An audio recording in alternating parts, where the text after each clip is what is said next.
거룩하신 주님, 오늘도 하나님 사모하는 마음으로, 은혜에 갈급한 마음으로 이곳에 나아왔습니다. 주님, 이곳에 모인 저희 모두에게 하나님의 크신 은혜와 하늘의 복을 가득 내려주시길 간구합니다.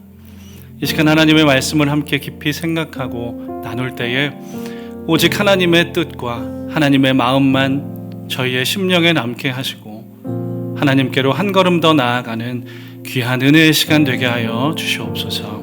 감사와 찬양을 주님께만 올려드리오며 살아계신 예수님의 이름으로 기도하옵나이다. 아멘. 오늘 우리에게 주시는 하나님의 말씀은 마가복음 13장 28절에서 37절 말씀과 베드로전서 1장 13절의 말씀입니다. 저와 여러분이 한 절씩 교독하시고 베드로전서 말씀은 함께 읽겠습니다.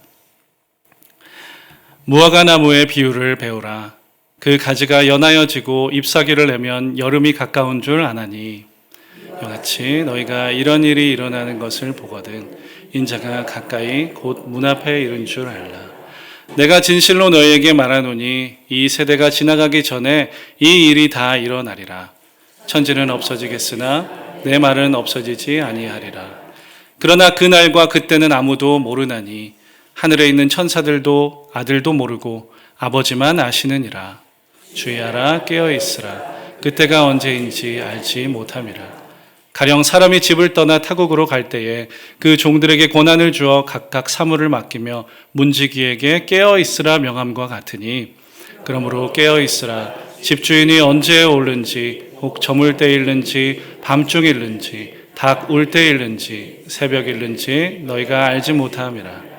그가 호련히 와서 너희가 자는 것을 보지 않도록 하라.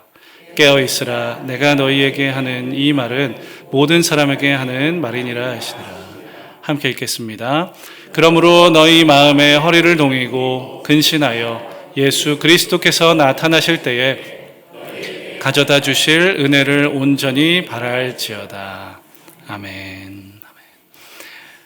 사랑하는 성도님들, 만약에 혹시 이 땅에서의 우리의 삶이 얼마 남지 않았다는 가정을 한번 해보겠습니다. 혹시입니다. 만약에.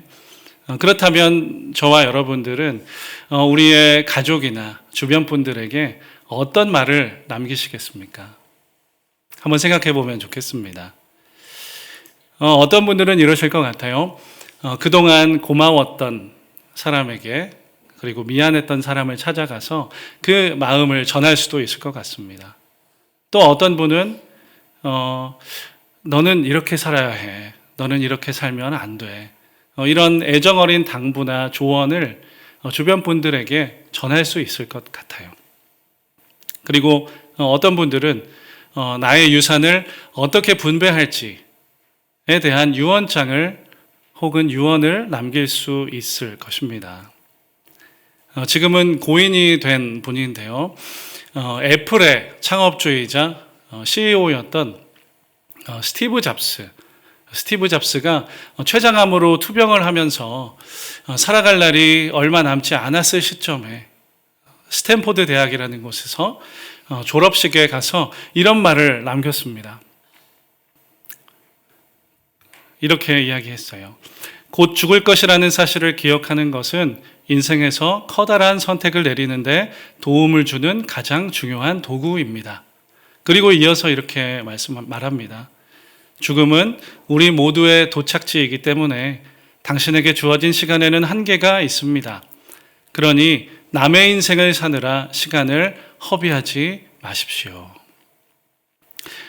이 스티브 잡스는 이렇게 삶과 죽음에 대한 통찰이 담긴 유언과 같은 말을 남기고 떠났습니다.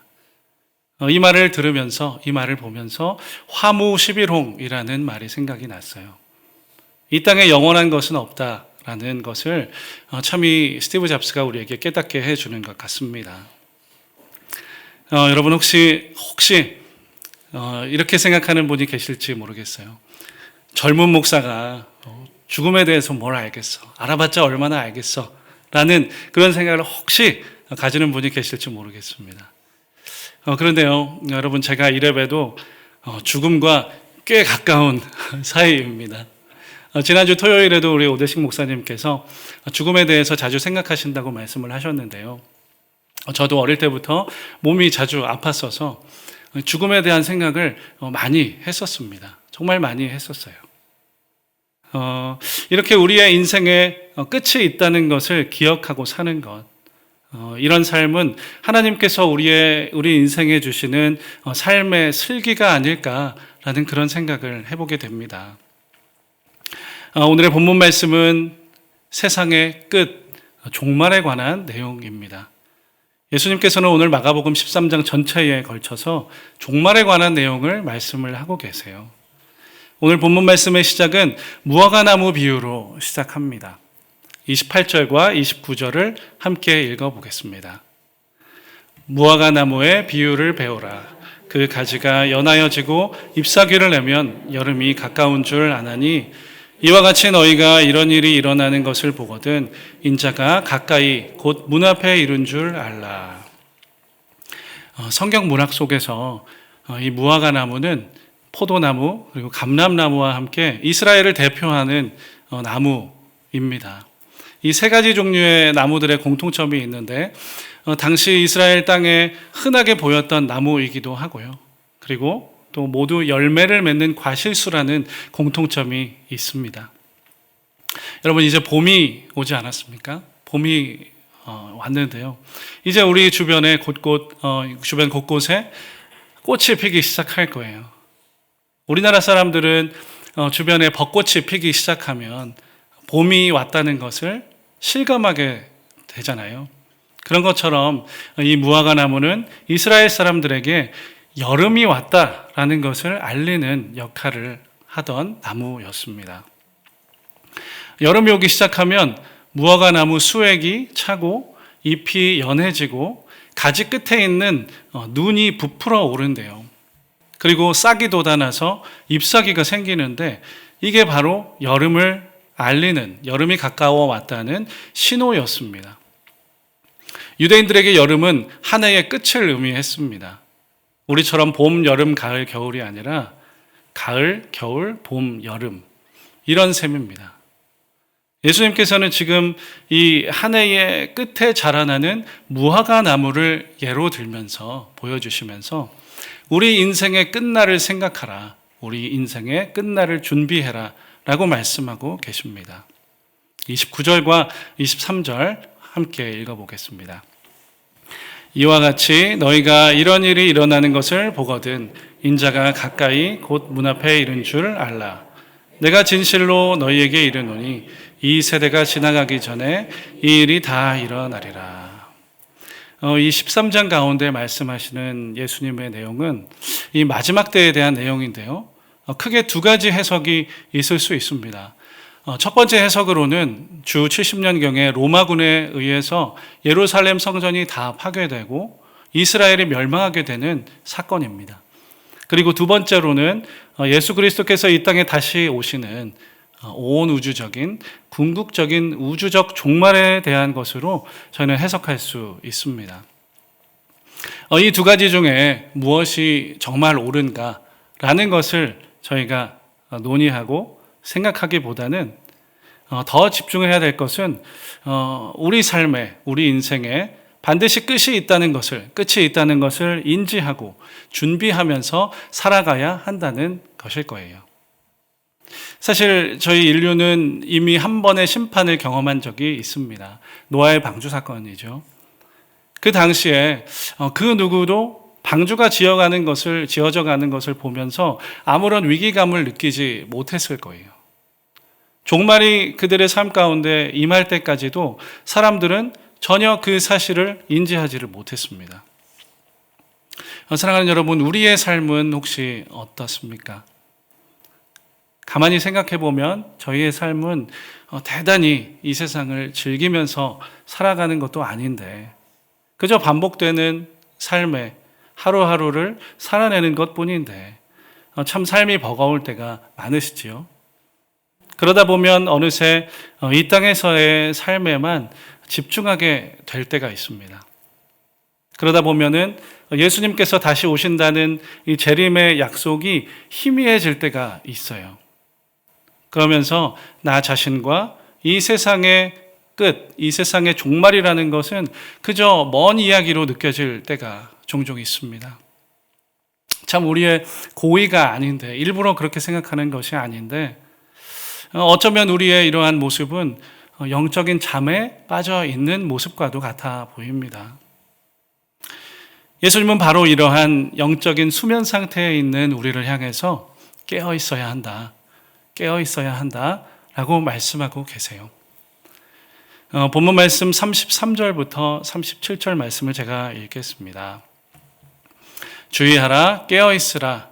그때가 언제인지 알지 못함이라. 가령 사람이 집을 떠나 타국으로 갈 때에 그 종들에게 권한을 주어 각각 사물을 맡기며 문지기에게 깨어 있으라 명함과 같으니, 그러므로 깨어 있으라. 집주인이 언제 오는지, 혹 저물 때일는지 밤중일는지 닭 울 때일는지 새벽일는지 너희가 알지 못함이라. 그가 호련히 와서 너희가 자는 것을 보지 않도록 하라. 깨어 있으라. 내가 너희에게 하는 이 말은 모든 사람에게 하는 말이니라 하시니라. 주의하라, 깨어 있으라, 깨어 있으라. 너희가 자는 것을 보지 않도록 하라. 헬라어 원문을 보면요, 깨어 있다라는 말은 그레고레오라는 단어로 쓰입니다. 깨어 있다, 경계하다, 조심하다라는 뜻입니다. 이 단어가 이후에 라틴어 이름 여러분 들어보셨을 텐데요, 그레고리우스의 어원이 됩니다. 예수님께서 하신 총 5절의 이 말씀 가운데에서 단 한 절도 빠지지 않고 매 절에 걸쳐서 주님은 깨어 있어야 한다라는 말씀을 반복하세요. 예수님의 모든 말씀을 통틀어서 이렇게나 동일한 표현을 연속적으로 반복적으로 사용한 구절이 있었을까라는 생각이 듭니다. 예수님께서 이렇게 강조하신 깨어 있어라 라는 말씀, 그렇다면 어떻게 우리는 깨어서 주님을 기다릴 수 있을까요? 이 물음에 대해서는 여러 대답이 있을 수 있습니다. 있을 것 같습니다. 그런데 오늘은 십자가를 향해서 나아가시는 예수님의 여정 속에서 조금 다른 각도로 그 대답을 함께 찾아보려고 합니다. 이 말씀을 하시고 머지않아서 예수님은 체포되세요. 그리고 재판을 받으신 후에 십자가에 달려 결국 처형되십니다. 예수님은 이후에 제자들에게 다가올 현실적인 상황들, 현실적인 어려움들을 이미 인지하고 계셨습니다. 예수님은 제자들이 그동안 함께 깨어서 기도하지 못할 것을 이미 아셨어요. 그리고 이후에 제자들이 두려움과 슬픔에 빠져서 말도 안 되는 이 슬픔과 절망 가운데 다 무너져 내려 버릴 것을 이미 알고 계셨습니다. 그래서 예수님은 십자가를 지시기 직전에 지금 제자들에게 깨어 있어야 한다, 조심해야 한다 라는 당부를 남기시지 않았을까요? 예수님은 항상 어떤 말씀을 하시면서 말씀에 대한 본을 우리에게 보여주시는 분이십니다. 예수님은 이후에 겟세마네 동산에서 끝까지 기도하시는 모습을 제자들에게 보여주셨어요. 그리고 순순히 체포를 당하십니다. 그리고 조롱과 고문을 견디시고 결국 십자가에 오르세요. 저는 예수님께서 이런 일련의 이후의 일들을 통해서 이 깨어 있어라 라는 말의 의미를 비언어적으로 제자들에게 그리고 우리에게 깨닫게 하셨다고 생각합니다. 예수님은 마치 우리에게 이렇게 말씀하시는 거예요. 깨어 있다는 것은 십자가를 향해 나아가는 거야. 깨어 있다는 것은 십자가를 외면하지 않는 거야. 잠시 영화 이야기를 좀 드리려고 합니다. 제가 감명 깊게 보았던 영화가 있는데요. 그 중에 하나를 소개해 드리려고 해요. 1997년도에 개봉했던 할렐루야라는 영화 혹시 여러분 기억하실지 모르겠습니다. 당대 최고의 배우 박중훈, 이경영, 최종원, 고소영, 차태현, 굉장히 다양한 유명한 배우들이 출연했던 그런 영화였습니다. 이 영화는요, 일종의 이 기독교 영화라고 할 수는 있습니다. 근데 저희가 잘 아는 패션 오브 더 크라이스트나 아니면 배너, 미션, 저희가 2월에 보았던 신의 악단 같은 이런 정통 기독교 영화들과는 조금 거리가 먼 영화예요. 우리에게 은혜와 감동을 주지 않습니다. 오히려 그런 비난을 많이 받았어요. 교회를 코미디의 소재로 활용했다, 사용했다, 희화화했다라는 그런 평을 많이 들었던 영화였습니다. 다소 선전적인 장면 혹은 이 욕설이 나오는 장면들이 있기 때문에 이 영화를 혹시 보지 못하신 분이 계시다면 저는 관람을 적극적으로 추천하기는 좀 어려울 것 같습니다. 그럼에도 불구하고 오늘 제가 이 영화를 소개해 드리는 이유는 이 할렐루야라는 영화가 오늘날의 교회와 오늘날의 신앙인들의 모습을 꼬집고 풍자하는 그런 내용을 담고 있기 때문이에요. 줄거리를 조금 말씀드리겠습니다. 이 영화의 주인공은 양덕건이라는 사기꾼입니다. 여러분, 사기꾼도 급이 있지 않습니까? 이 사람은 사기치는 것마저 어설퍼요. 되게 어설픕니다. 그래서 사람들에게 양아치라는 소리를 듣고 살아요. 돈도 잘 벌지 못해요. 근데 이 주인공 양덕건은 어느 날 도로에서 운전을 하고 가다가 어느 불륜 남녀의 교통사고 현장을 목격합니다. 이 사고가 난 차에 타고 있던 운전자는 크게 다쳤어요. 중태에 빠졌어요. 의식이 없는 상태였습니다. 이 주인공 양덕건은 이때다 싶어서 이 운전자의 손목에 있던 손목시계와 반지와 지갑 같은 것을 싹 다 훔쳐서 달아납니다. 그런데 나중에 알고 보니까 이 운전자의 직업은 목사였습니다. 이 목사의 지갑을 뒤져보니까요, 편지가 한 장 들어 있었습니다. 어느 교회에서 발송된 편지였는데 편지의 내용을 이렇게 보니까 우리 교회를 2주간 맡아주시면 개척자금 1억을 드리겠다라는 그런 내용이었습니다. 참고로 1997년 당시에 1억이니까 지금보다는 꽤 큰 가치라고 생각됩니다. 이 주인공의 직업이 여러분 사기꾼이잖아요. 이 주인공 양덕건은 그 기회를 놓치지 않습니다. 그때부터 이 사람이 이 개척자금 1억을 타낼 생각으로 그 교회로 들어가요. 목사 행세를 하면서. 가짜 목사 행세를 그때부터 하기 시작합니다. 굉장히 좌충우돌하면서 지내는데요. 나름 이 사람이 설교도 하고 또 사기꾼들을 동원해서 이 병든 분들을 치료하는 치유 집회도 막 열고 그럽니다. 근데 어느 날 이 주인공의 여자친구가 이 소식을 듣고 찾아와요. 그러면서 너 가짜 목사 행세 그만해라. 정직하게 살아야 돼.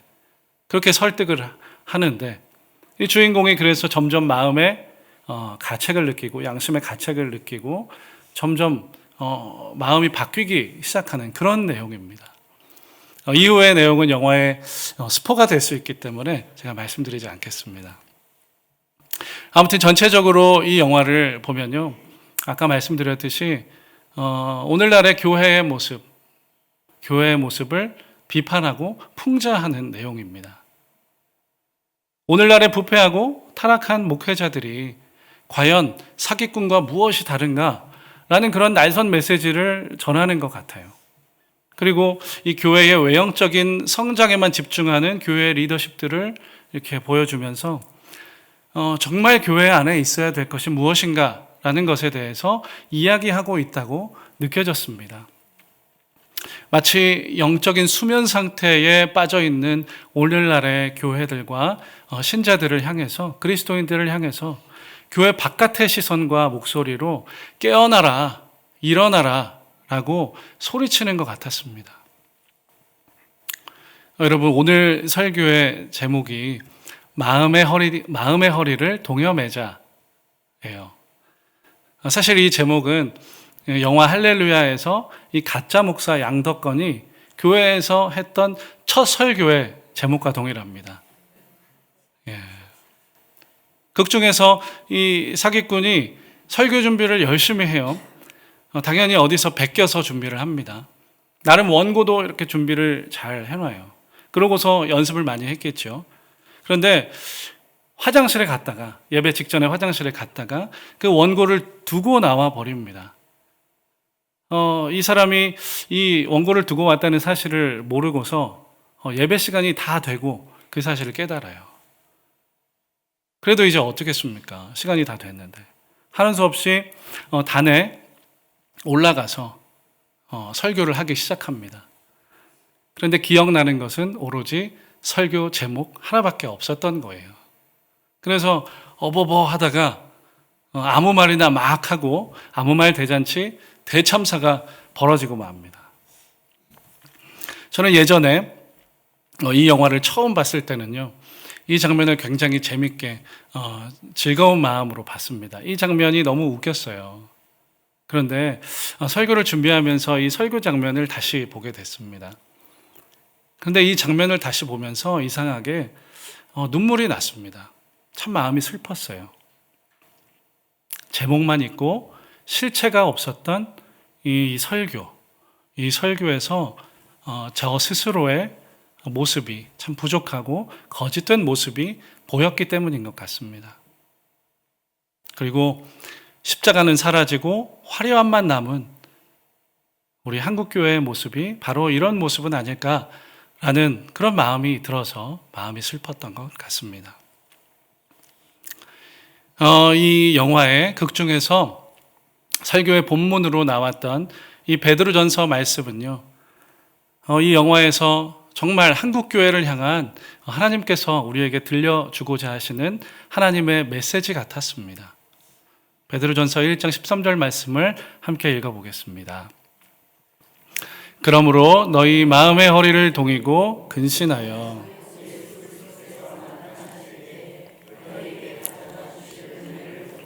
바랄지어다.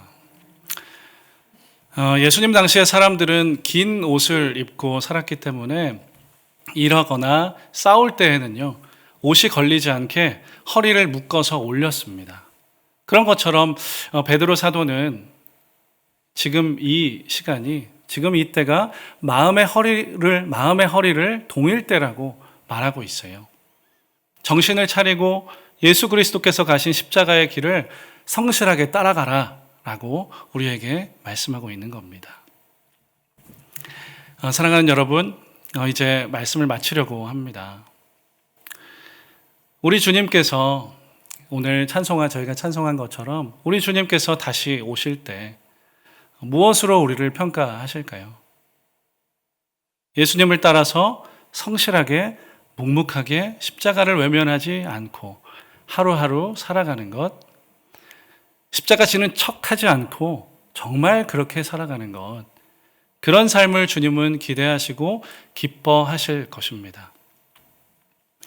우리 일상 속에서 십자가를 향해서 부지런히 나아가는 삶, 그런 삶은 사실 굉장히 불편합니다.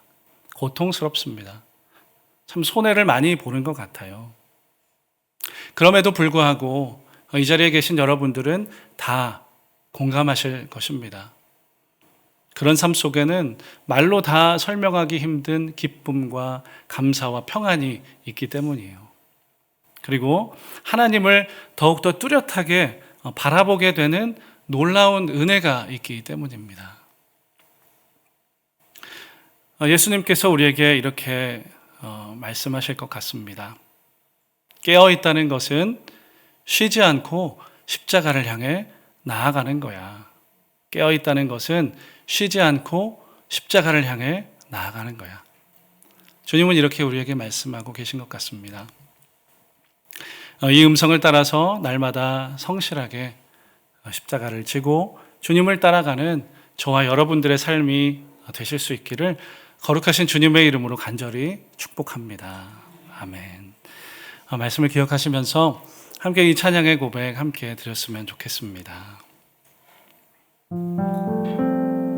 내 마음에 주를 향한 사랑이 나의 말엔 주가 주신 진리로 나의 눈엔 주의 눈물 채워 주소서. 우리 온 마음을 다해서 이 찬양 고백했으면 좋겠습니다.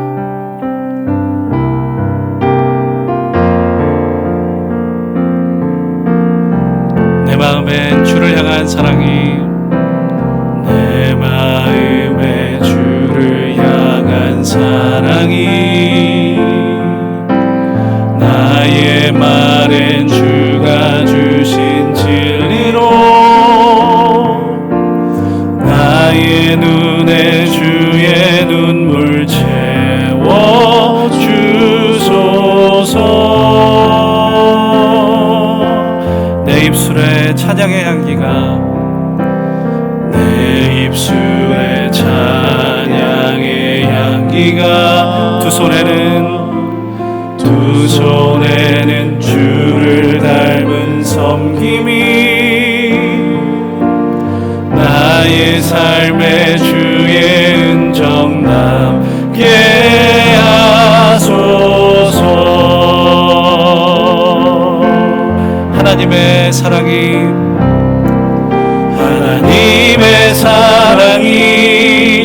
영원히 함께하리.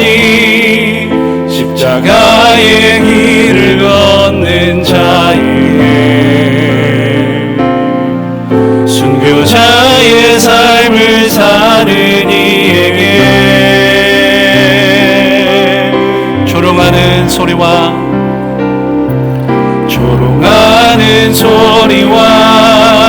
세상 유혹 속에도 주의 순결한 신부가 되리라.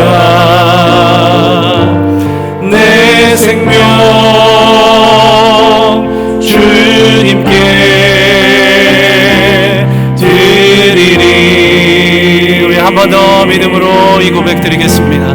내 마음에 주를 향한 사랑이 내 마음에 주를 향한 사랑이 나의 말에는 주가 주신 진리로 나의 눈에 주의 눈물 채워 주소서. 내 입술에는 오직 찬양의 향기가 내 입술에 찬양의 향기가 두 손에는 주를 닮은 섬김이 나의 삶에 주의 흔적 남게 하소서. 하나님의 사랑이 영원히 함께하리. 하나님의 사랑이 영원히 함께하리.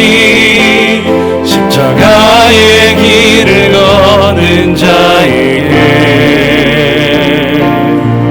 순교자의 삶을 사는 이에게 조롱하는 소리와 세상 유혹 속에도 세상 유혹 속에도 주의 순결한 신부가 되리라. 내 생명 주님께 드리리. 내 생명 주님께 드리리. 이 시간 함께 기도했으면 좋겠습니다. 하나님, 우리의 삶의 끝이 있음을 기억하고 늘 생각하며 살겠습니다.